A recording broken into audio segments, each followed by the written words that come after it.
Hello there. So I have difficulty with conflict.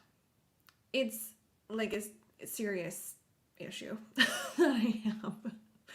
And it's one of those things that like in my day-to-day life is important in that like conflict is important and it's a thing that I need to get better at, but in like day-to-day sort of personal life, it's really easy to avoid it.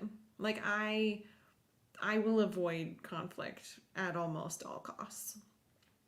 But in business, that's a luxury. You don't get to avoid conflict in business because that's part of doing business, which is actually way healthier than my choice on the personal side to just avoid it.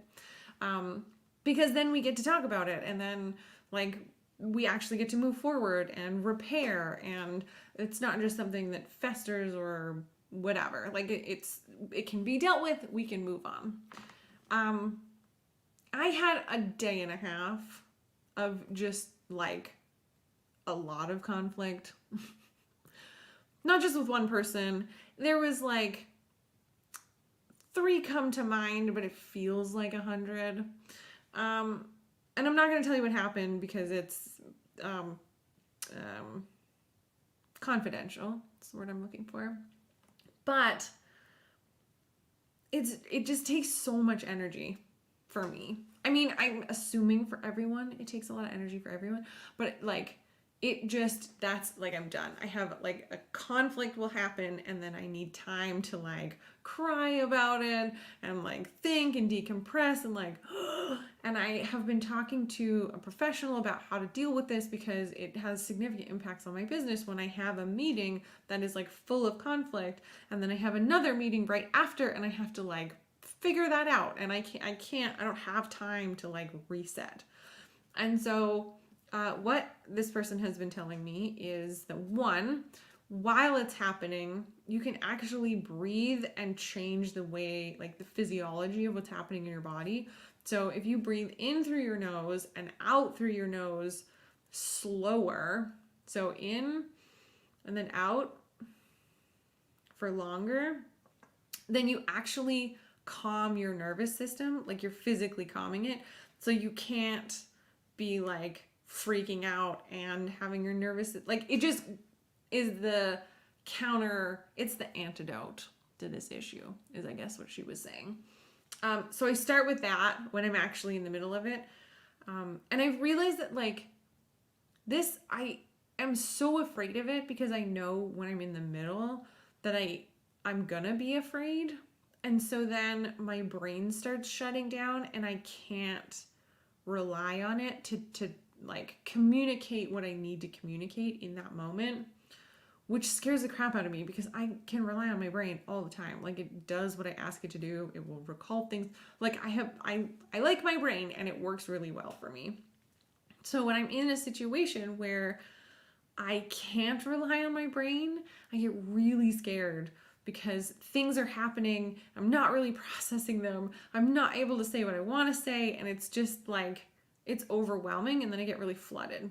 So that's what this person was telling me about breathing, is that if I can breathe, then I can sort of counteract that physical reaction that's happening and I can start to get some more oxygen to my brain and actually start thinking better. Because when I'm just like shutting down my brain because I sort of stop breathing. So when it's happening, that's one thing that you can do about it. I've actually found it super helpful, even if it's just something to focus on and just to focus on like, okay, I'm just gonna breathe right now and that's all that needs to happen.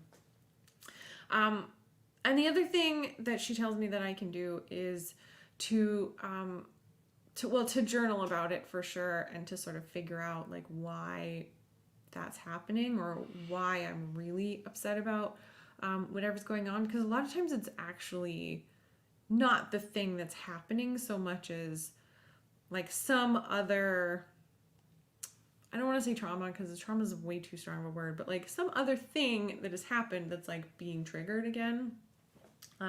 So just working on figuring out what those triggers are so that I can see it coming and I can work on why it is that I get triggered by those things. But that's sort of a bigger picture, longer term solution. It's more of a real solution rather than a band-aid. The breathing is kind of a band-aid at the time, but those two things are really significant in helping me on this. And honestly, just naming it, like when I was first told, like, you have conflict avoidance problems, I was like, oh, that makes so much sense. Like, that, thank you. I mean, that sucks, but thank you. Because now I know what it is.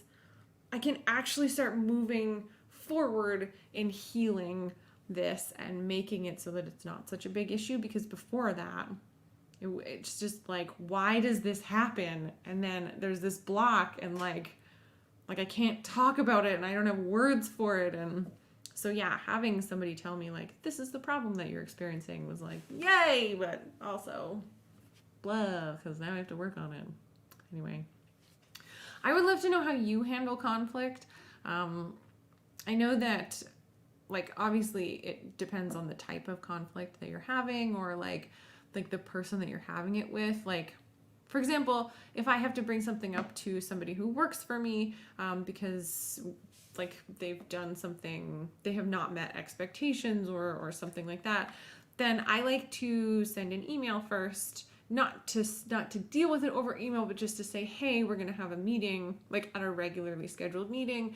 Here are some things that I would like to talk about, that I'm not feeling very good about, and then they have time to process it before we actually chat in our meeting. So that helps me, because then it sets the expectation for the meeting and helps them so they get to process before we get there, and then we're both having a good conversation about it.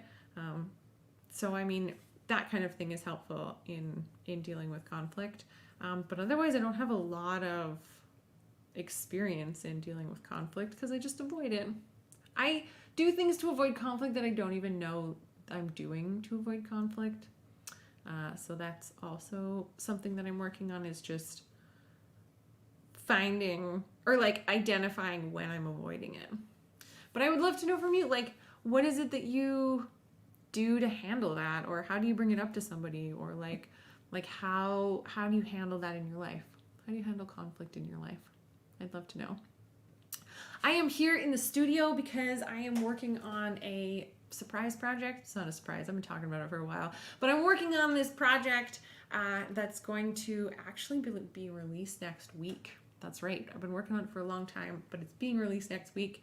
In the meantime, I would love for you to sign up for the free video series that I have created for you. It's all about how to learn about money, how to face your fears, how to move past that struggle in learning about money.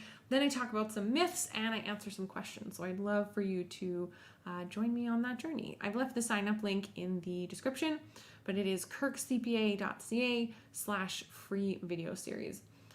Free-video-series. Yeah, I hope to see you in there.